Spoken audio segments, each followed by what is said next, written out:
Primer programa del año, del primer día de actividad, puede decirse que normal, del 2022. Lunes, primer lunes del año. Punto crítico. Qué bueno que lo vamos a hacer inaugurando esta oportunidad con Marisa Ruiz. Que puede decirse que lamentable, porque es una costumbre ya que la primera palabra en punto crítico la tenga siempre Ivonne Ferreira. No se encuentra con nosotros, problemas de salud lo han impedido. En medio de toda esta parafernalia, de esta situación difícil, de la crisis sanitaria, pero tomando las medidas de rigor, justo no está con nosotros, pero nos está siguiendo. Y va a estar igualmente acompañándonos de alguna manera.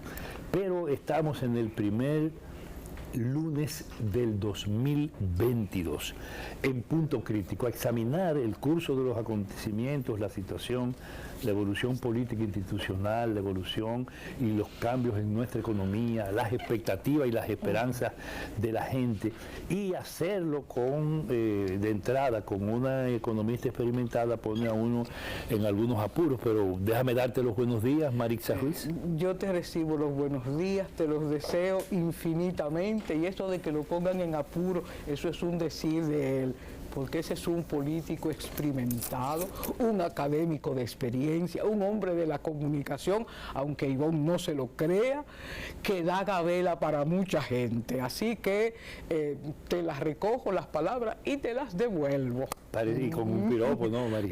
No, pero es que bueno, es que eso eres tú, de verdad. De todas maneras, que arranquemos a examinar y a ubicar el punto crítico de los acontecimientos en desarrollo, nos obliga a pensar un país que mañana, por ejemplo, parece va a retomar la discusión tras un traspiés, en primer lugar, y la caída en un hoyo que parecía sin fondo, y una jugada, un rejuego, una manipulación y una maniobra en el Congreso de la República, que en nombre de si yo revisé o recibí lo que había discutido la comisión que estudió el Código Penal con todas las cuestiones que se plantearon a su alrededor, modificándolo o recrudeciendo su naturaleza conservadora, o si lo que se discutió fue el Código, en medio de esa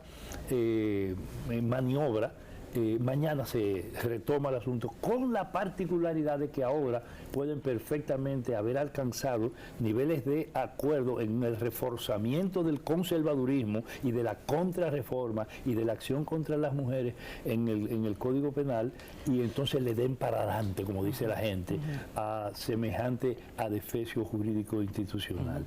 Pero que el país comience el año y su primera semana ordinaria con eso, y que a partir del primer lunes tengamos que plantear eso como preocupación, nos puede estar pintando una situación que yo te la quisiera describir en apreciación así, a rápido vuelo, con 3 o 4 cosas, para que la comentemos, para que la analicemos y sobre todo para escuchar tus juicios respecto de lo que está a la base de todo esto, que es la situación económica y la situación de la economía dominicana en sentido general, y sus impactos en términos sociales, en términos políticos institucionales, en una región convulsa y en un mundo que uno a veces no sabe para dónde va.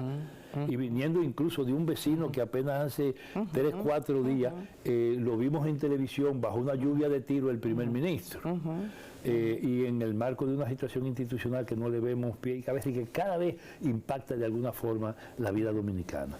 Pero lo que te quiero plantear son 5 cosas, y no te lleves del orden, para que las analicemos.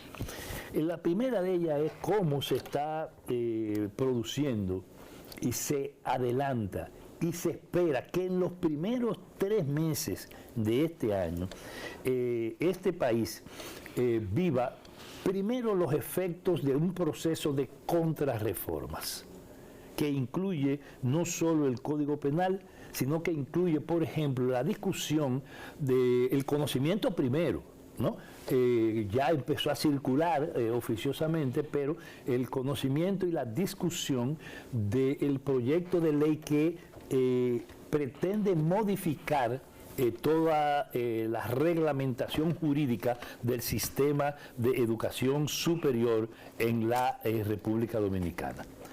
Ese fenómeno del país, en términos de discusión jurídica, nos obliga a tomar en cuenta ya no el Código Penal, sino la propuesta de discusión de la cuestión educativa. Hay otros elementos que tienen valor legal que deben discutirse acá, como algunos decretos que deberán ponerse en práctica, particularmente aquel que para asegurar no solo el financiamiento externo, la incorporación de más recursos en esta lógica infernal de endeudamiento del país, que implica el establecimiento de contratos, que le pone las manos sueltas al gobierno para cargar con la responsabilidad de contratos al Estado Dominicano y favorecer y asegurar, darle toda la seguridad posible a la inversión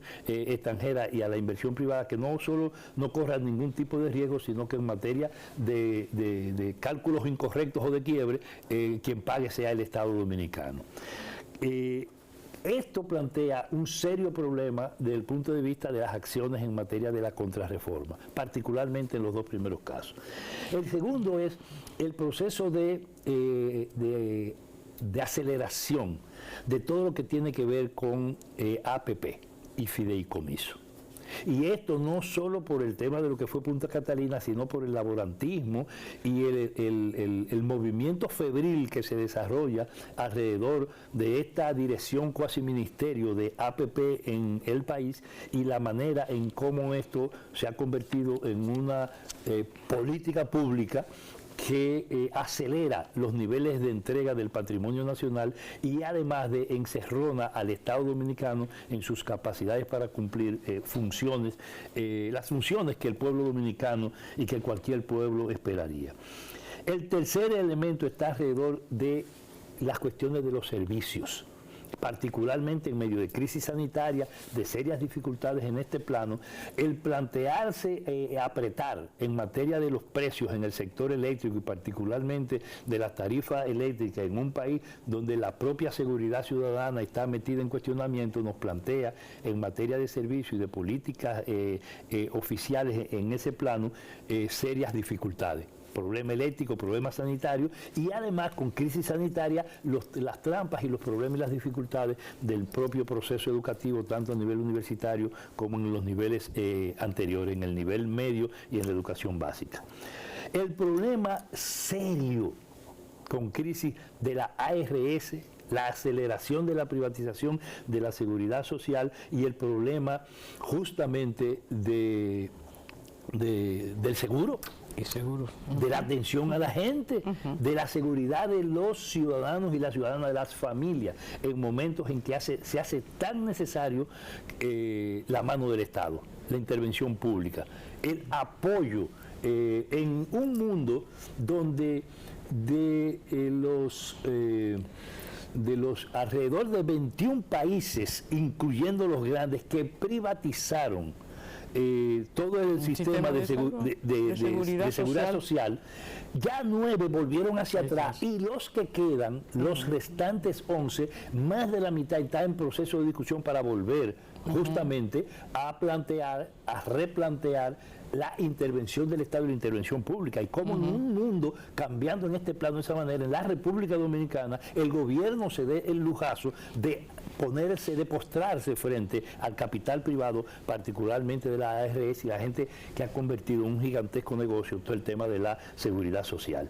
Y por último, el quinto problema que te quiero plantear está referido a la expansión de Barrick Gold y a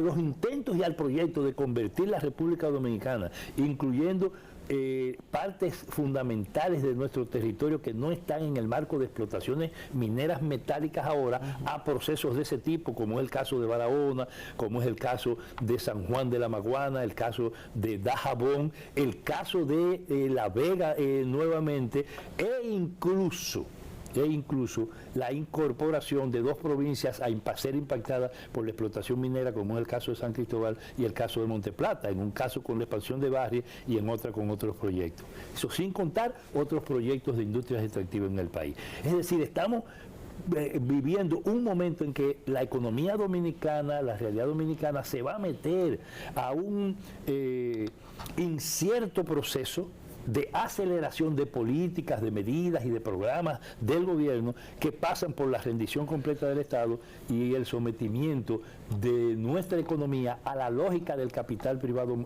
monopólico. ¿Cómo, Marisa, en una situación así, y pintada esta para los primeros meses en que también sobrevendrán inmediatamente después acontecimientos políticos importantes, incluyendo cambios en la coyuntura política partidaria, porque tienen que acelerarse los procesos internos de los partidos, caso Fuerza del Pueblo, PLD, el caso PRM y la posibilidad de la reelección en un país que está metido en un proceso de lucha contra la impunidad también, como que es demasiado, como que está complicado el país, y entonces yo quiero ver cómo tú ves en ese plano, en la base, la economía, el problema del endeudamiento, en un país donde el gobierno ha dicho, planteando cifras muy contradictorias, 2 discursos, el discurso del gobernador del Banco Central y el discurso del Ministerio de Economía, Planificación y Desarrollo, que en términos de avistar las condiciones y las perspectivas de la economía dominicana, aunque en las últimas 2-3 semanas han tratado de buscar algunos ajustes, fueron públicas las diferenciaciones planteadas en la cifra que daban y en las valoraciones que hacían. Y además, en ese mismo plano, cómo la relación que hace el gobierno y particularmente después que el Banco Central dijo cuál fue el crecimiento del que venimos contraído en el 19, en el 20, lo que pasó en el 21, que nos recuperamos, incluso se ha hablado del 12,7, ¿no? 12,7 a enero-septiembre. A enero-septiembre. Hay que ver cómo la van a cerrar a diciembre. Y en el 19, en el 20, que se había hablado de un menos 6.7, ¿no?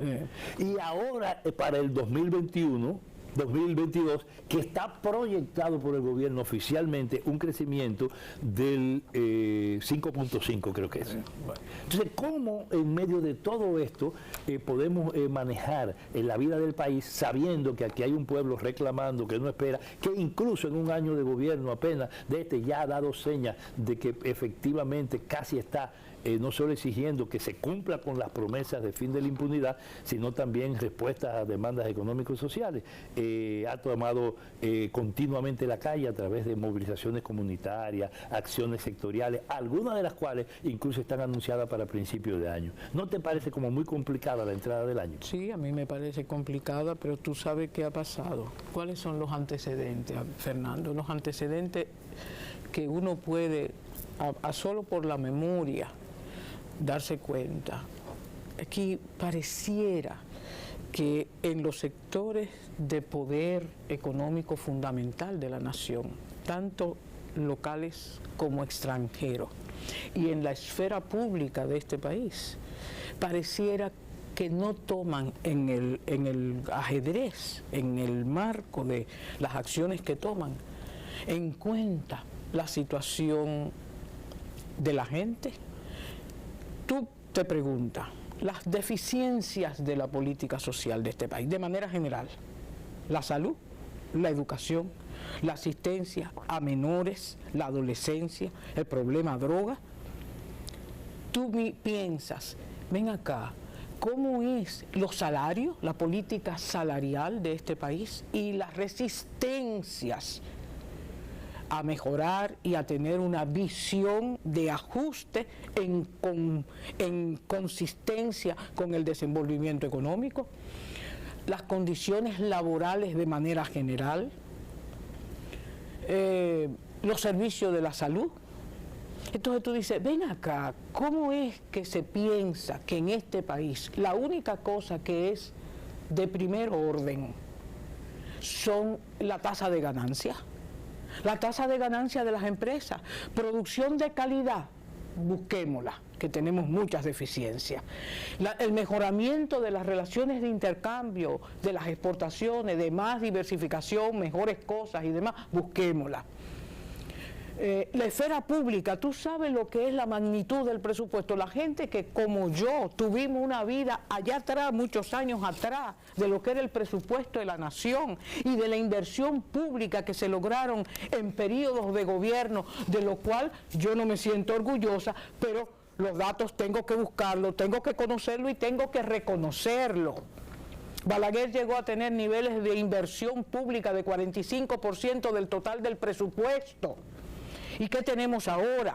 Entonces, cuando tú dices, ven acá, pero es como si tanto los políticos que llegan al poder, porque una cosa es el discurso de fuera, el discurso de fuera son extraordinarios para la gente, después que lo votan y lo llevan y se sientan en la silla, borraron la memoria. Y estos han demostrado que tienen mucho más capacidad de pérdida de memoria. Óyeme, es inmediata la pérdida de memoria. Pero bueno, nosotros tenemos dos empresarios en los primeros puestos del país, el presidente y el ministro de la presidencia. Los dos primeros. Los dos primeros, sin lugar a dudas. Y la vice es parte del mismo staff. Así mismo. Entonces, o sea, los tres primeros. Ven acá, trabajan para la empresa, trabajan para el capital, trabajan para la ganancia. Y tú te tienes que preguntar, pero señores, si el capital son dos caras, la ganancia y el salario, pero eso tiene una unidad orgánica, eso no es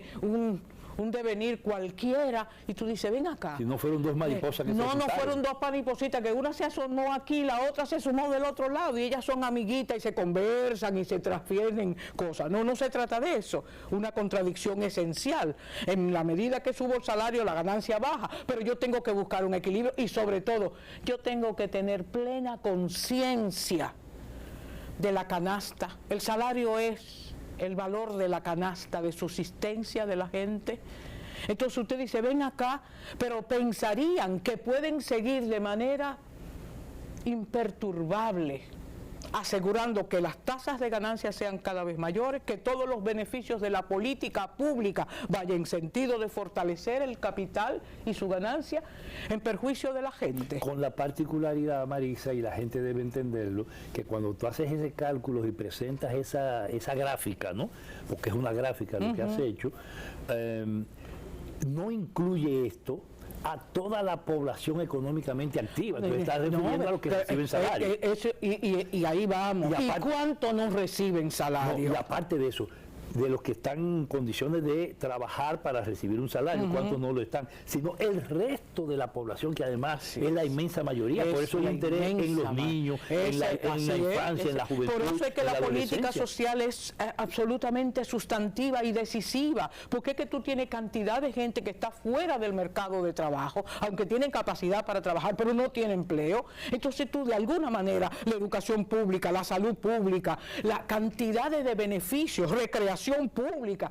Óyeme, hay que asegurar una cantidad de cosas, y cuando tú analizas a profundidad el presupuesto de la nación, tú dices así, ¿cuántos millones de gente que tenemos en la administración pública que recibe? Casi un millón. Casi 1 millón de gente en la administración pública. Muy bien. ¿Y cuánto se lleva eso y cuánto consume eso? Y la inversión. Nosotros, óyeme, este país hizo crisis con el PLD y la inversión. Eso es una realidad incontrastable. Usted nada más tiene que coger los años de dominación, de control del Estado de Balaguer y los volúmenes de inversión, un Estado que fue sometido a una rigurosidad en materia de gasto para privilegiar la inversión. Y no tenemos que hacernos cuenta, el que tiene aquí un poco de memoria sabe que los acueductos rurales, las carreteras, los caminos vecinales, la vivienda, o sea, de entre Trujillo y Balaguer, los cambios en la infraestructura del país, económica y social, fue una cosa impresionante. Eléctricas, etcétera, de todo. Eso es una realidad que no podemos desconocer aún, lo que estábamos en contra de la política de Balaguer en muchos otros aspectos. No es lo que lo enfrentamos hasta así la vida, es, ¿no?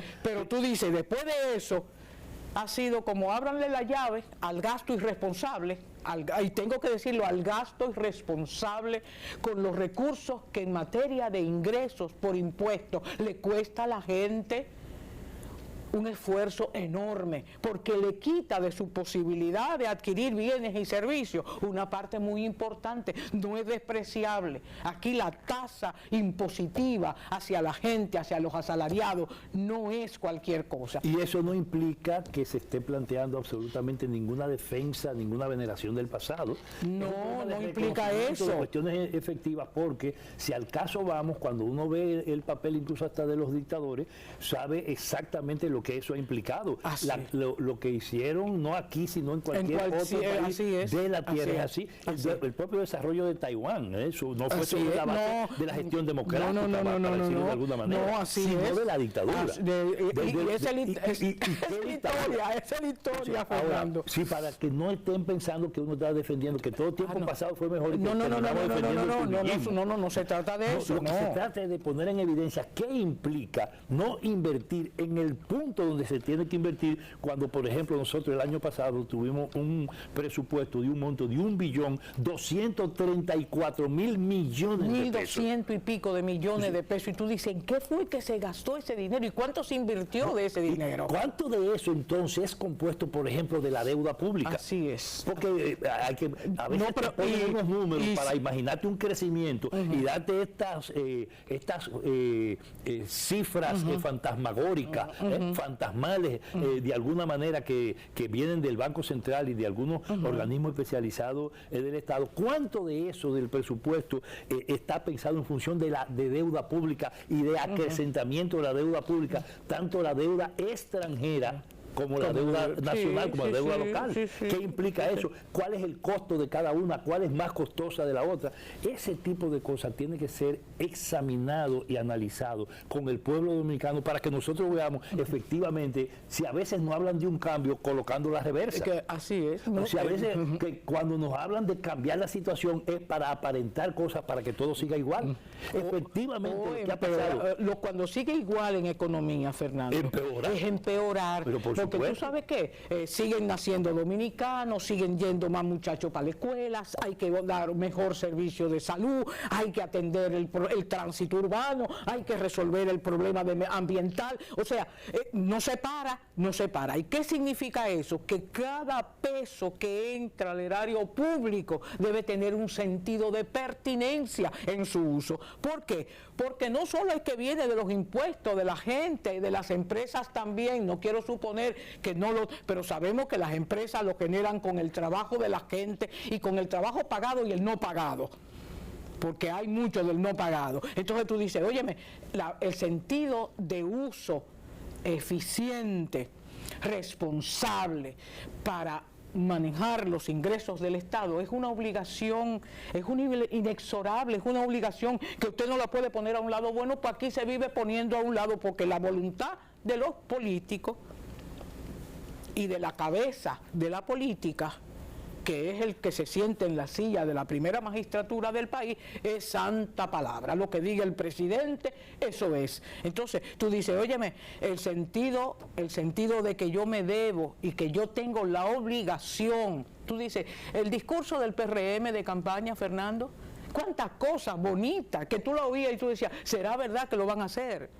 Entonces, óyeme, pero después que están allá arriba, parece que se le borra la memoria. Y tú dices, en este país hay demasiadas falencias que afectan los niveles de productividad, falencias que afectan los resultados económicos de este país. Aquí hay mucha gente en indefensión absoluta prácticamente, y tú dices, óyeme, cuando tengo una fuerza de trabajo que no puede trabajar, ¿qué estoy haciendo? Despilfarro. Eso es despilfarro. Eso es como cuando tú botas alimento en tu casa, que lo compraste, invertiste dinero y lo echaste al zafacón de la basura. Bueno, pues mire, y no un producto caritativo de que no, y de que ay, qué bueno, que me da mucha pena, que no. El desempleo es despilfarro de recursos. Es gente que formaste, que educaste, que mandaste a la escuela pública, que se formó, que está en edad de trabajar y que está fuera de la línea económica. Yo tengo, Marisa, una preocupación pensando en la gente que nos escucha, que nos ve ahora, que está siguiendo este programa y que lo va a seguir por las redes y de manera permanente. Quiero plantear una preocupación, porque es que con una realidad tan cruda como esa, y además que la gente la siente y la pervive, uno sabe que efectivamente tenemos un desafío planteado, que es que los números que están dando ellos, además de que son contradictorios, desdicen efectivamente de la realidad. Ahí está el problema del déficit. Es lo que dice el Ministerio de Economía, Planificación y Desarrollo, lo que dice Valdés Albizu del Banco Central. El problema del crecimiento, la relación entre el consumo, el acceso a bienes y servicios y el decrecimiento de la economía. ¿Cómo puede decrecer una cosa y crecer otra cuando ambas no están en la relación que deben estar? Yo creo que eso, que normalmente ha estado planteando, insistiendo mucho Apolinar Veloz, aquí y en otros medios, debemos retomarlo, pero tiene que ser después de una pausa obligada que hay que hacer ahora. Así que venimos en un momentito.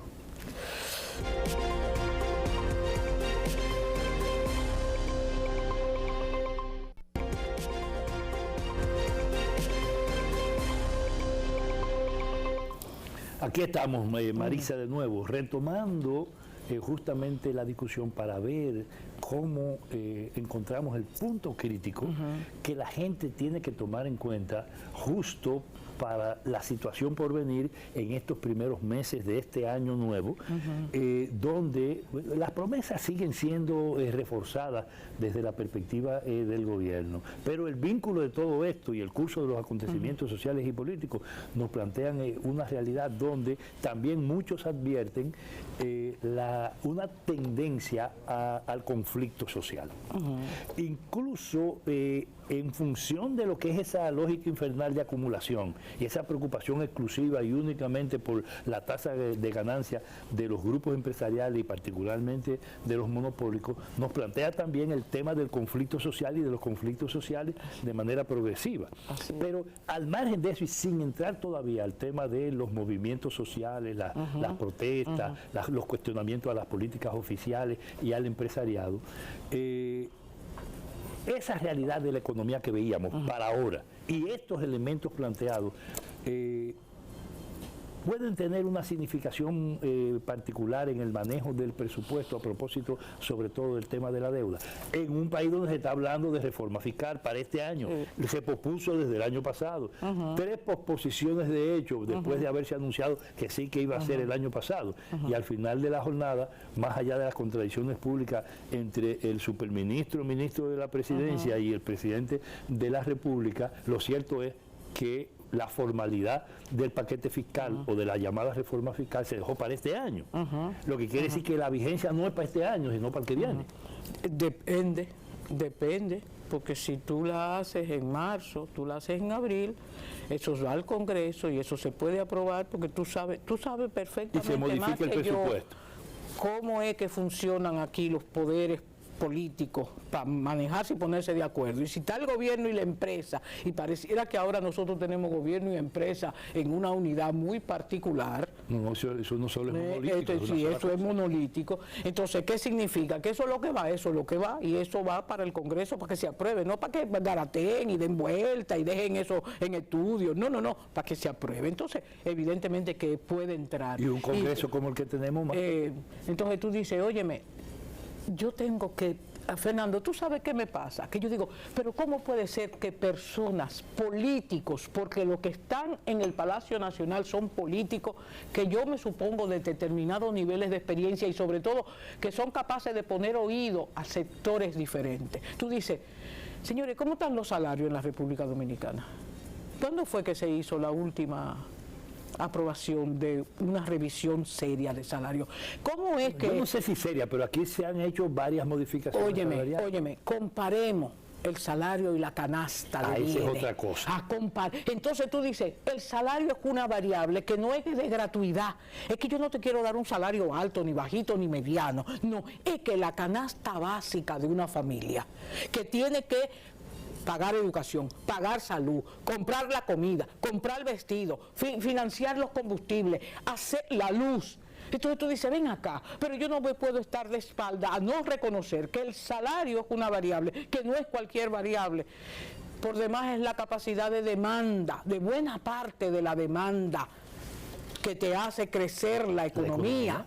Entonces tú dices, óyeme, pero es que para solamente... Que la oferta suba, para que yo quiero ganar más. Si usted puede ganar más, ¿y usted qué hace con las ganancias? Bueno, conocemos los papeles Pandora y los papeles no sé qué, y las riquezas guardadas en tesoros y en bancos y en no sé qué, y también en Europa. Y ahora con Wikileaks liberado. Efectiva. Entonces tú dices, óyeme, esa es la realidad. Nunca ha sido el sector privado lo fundamental del consumo, sino la mayoría de la gente, los 10, 11, 12 millones de dominicanos. Esa es la realidad. Entonces tú dices, óyeme, ¿hasta dónde voy a comprimir el valor del salario, que es el ingreso de las familias? La capacidad de acceso la capacidad real que tiene la gente de adquirir bienes y servicios en el mercado. Entonces tú dices, algunas veces te lo digo con sinceridad, aunque tú no me lo creas, Fernando, digo yo, ¿cómo es que piensan los capitalistas dominicanos? ¿Van a seguir siendo usura? ¿Van a seguir siendo feudalismo? Porque, óyeme, yo no puedo llegar a otra conclusión. Yo me enriquezco, yo extraigo. Son extractores, una maquinaria de extracción de realidad. Ahora, yo insisto en el asunto, y cada vez que hablamos de temas económicos, de cuestiones de este tipo, por lo especializada normalmente de la discusión y de la conversación, casi uno se separa de la gente o pone como obstáculo para que la gente siga. Porque el pueblo dominicano, la gente común, la gente sencilla, no tiene los niveles de información y de dominio de algunas categorías de análisis para entender esas cosas.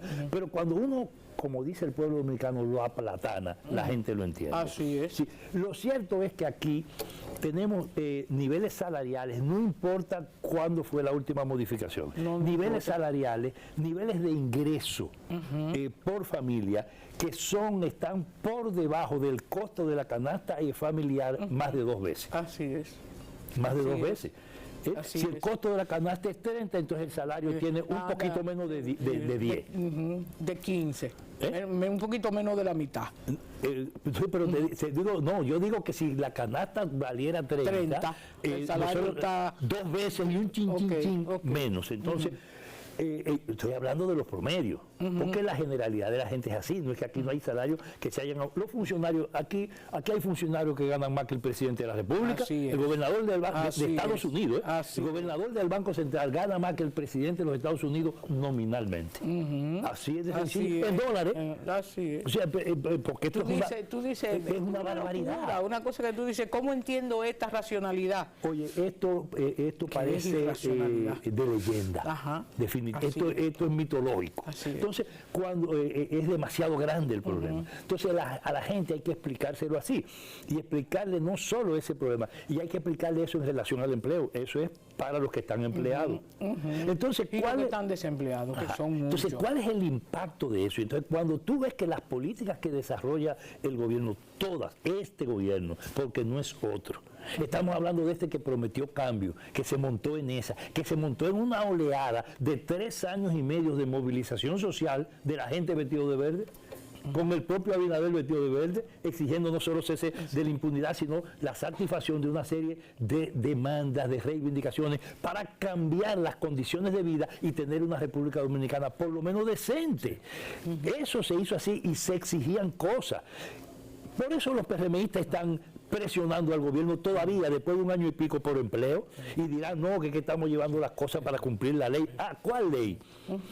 Las hechas a la medida no solo por el PLDismo, las hechas a la medida de los grupos oligárquicos y de los grupos de poder. Los grupos que eran beneficiarios en los gobiernos del PLD de la economía dominicana, los que desbarataron y desguazaron y descuartizaron el Estado dominicano en los últimos 20 años, son los mismos grupos que están ahora detrás del presidente Luis Abinader y del gobierno del PRM, los mismos en sentido general y los mismos incluyendo los nuevos grupos, porque los nuevos grupos que se formaron a partir del despojo del Estado y de la corrupción PLDista tienen articulaciones con los grupos tradicionales y hoy terminan esos grupos tradicionales defendiéndolo en nombre de defender la supuesta gobernabilidad y la supuesta estabilidad de este país, y por eso precisamente que los principales funcionarios, como tú decías ahorita, del gobierno, son representantes directos del sector privado. Ya no es por delegación. No es por delegación, ahora me siento, ahora ellos mismos. Público. Por eso usted encuentra que el problema de un robo tan grande como el de Punta Catalina y el fideicomiso para encubrirlo todo, los robos anteriores y los porvenir, se lo ponen en la mano a uno que fue parte, que además es parte del tollo anterior, que es Celso Barrancini, lo ponen a encabezar el fideicomiso. Pero la jefatura ejecutiva de gobierno aquí, más allá del presidente de la República, la tiene, no es un empleado simple, además de un socio, es un alfil del grupo Vicini, que es justamente Macarrulla. Entonces cuando tú sigues buscando, dices, pero por Dios, ¿dónde están los dueños del negocio farmacéutico? Ahora a propósito de crisis sanitaria. Entonces vamos buscando cada cosa y no debemos cansar de repetirlo para que el pueblo dominicano entienda y pueda ubicar el punto clave donde justamente se maneja, yo insisto, lo que los ingenieros llaman la frecuencia de la estructura. Sí, ese punto que lo junta todo, que tocándolo usted se da cuenta efectivamente de todo lo que hay. Entonces, de ese cuadro que decíamos ahorita y de eso que tú planteas, de cómo han manejado las cifras, etcétera, lo que pinta efectivamente es una situación en la que si el gobierno no da un giro, aquí deberán producirse efectivamente conflictos sociales de importancia en el corto plazo. Fernando, tú piensas, ven acá, Maricita, dime a ver, ¿cómo es que todo eso se puede acotejar? Dímelo, que la gente lo escuche bien. No, déjame decirte, tú sabes de qué se está valiendo el gobierno y los sectores de poder para evitar conflictos mayores. ¿Cuáles son las dos válvulas de regulación? La deuda y el endeudamiento en este país. Lo vamos a pagar caro.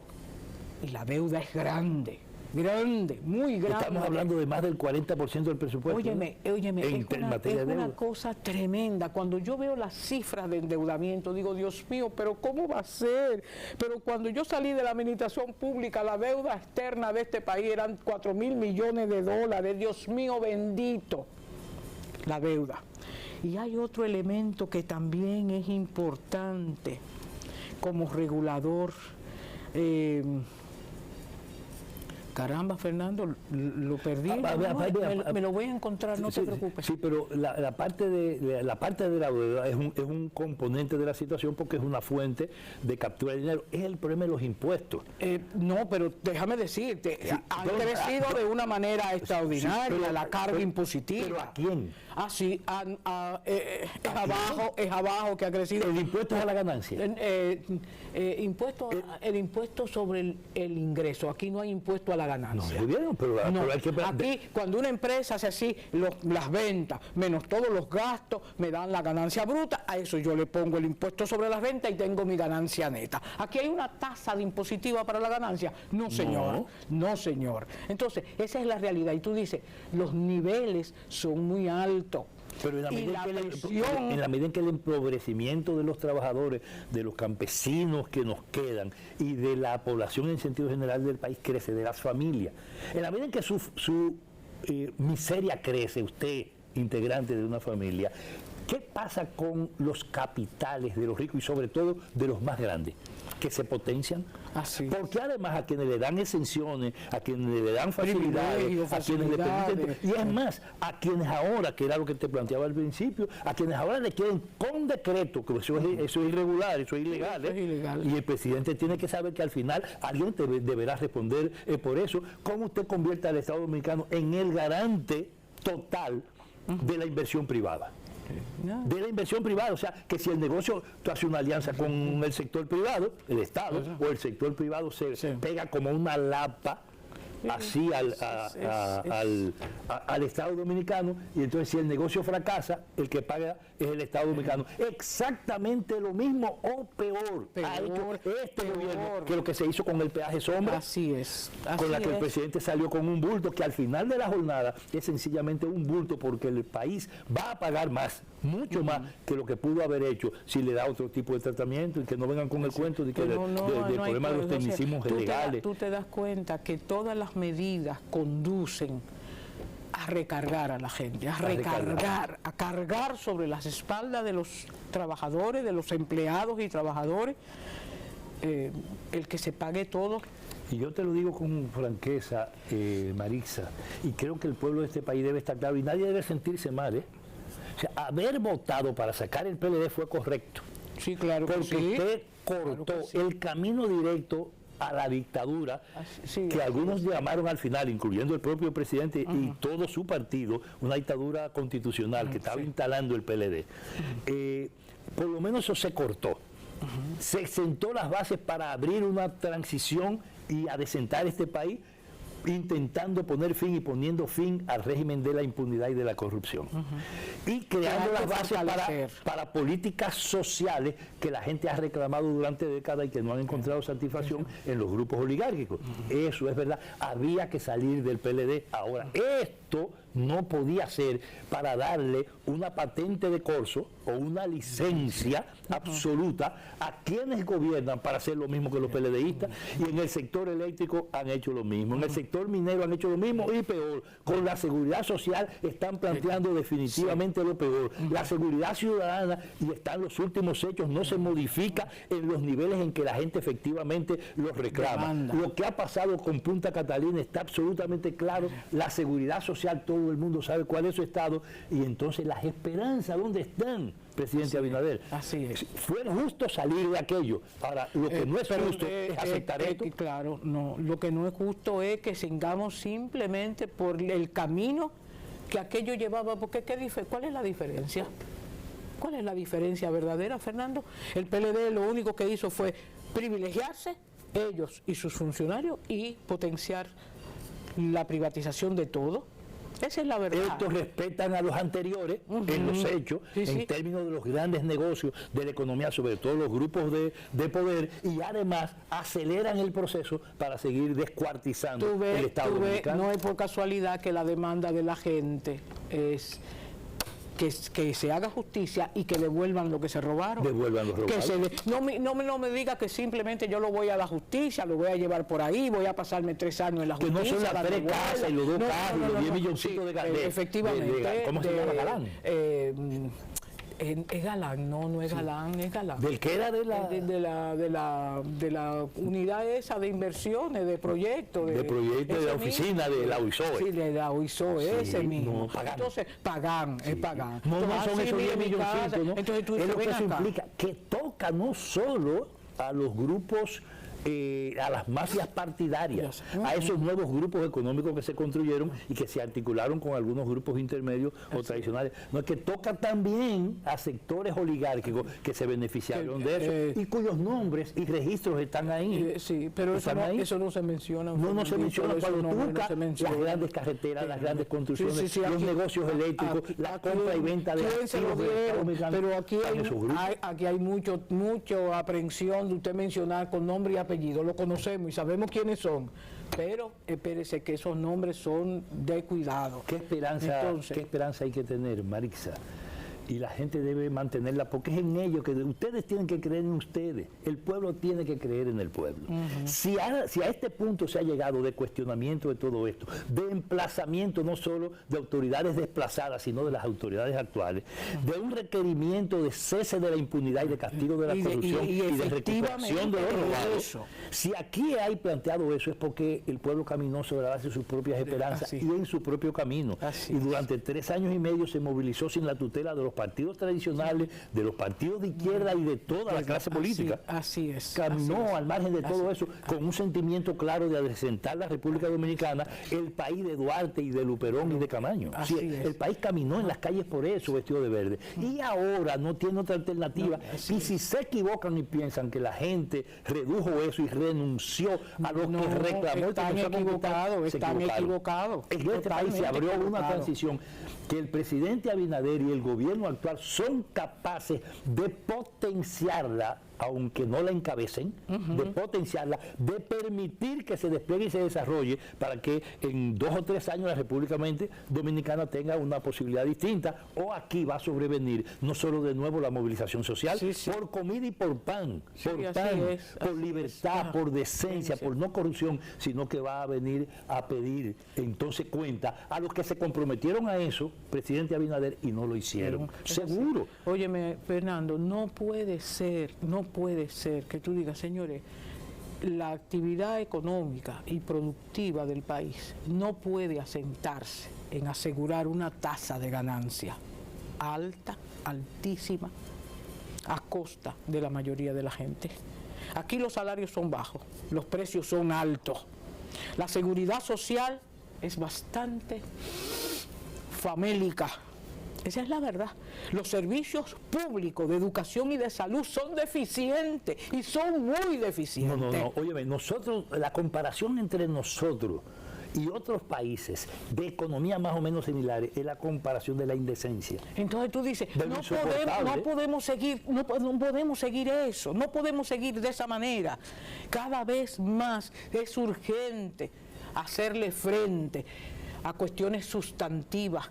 La escuela pública dominicana no puede seguir estando en los niveles que está. Y tú dices, ¿cómo lo estamos mejorando? Dime, ¿cuántos programas de formación acelerada de maestros tenemos en curso? No, cuando tú ves eso, lo que tú ves es un proceso de estrangulamiento de la Facultad de Ciencias de la Educación y de la UAS, que es la que ha producido la inmensa mayoría de los maestros de este país, y tiene condiciones para multiplicar, para poder hacer mucho más y de mejor calidad y de mejor manera. Sin embargo, la lógica que se impone es la lógica de la privatización. Ahora, en la modificación, por ejemplo, por eso decía que hay que discutir, ahora en estos primeros 3 meses hay que estar atento y rápido. En este caso, la Universidad Autónoma de Santo Domingo tiene que andar con rapidez, porque lo que está planteado en el marco de un proyecto nuevo de modificación de la legislación sobre educación superior es privatizar mucho más ese plano del servicio y de responsabilidad del Estado a favor de los grupos privados que tienen negocios de educación superior y que fueron los que elaboraron en lo fundamental ese proyecto. Es una cosa increíble, donde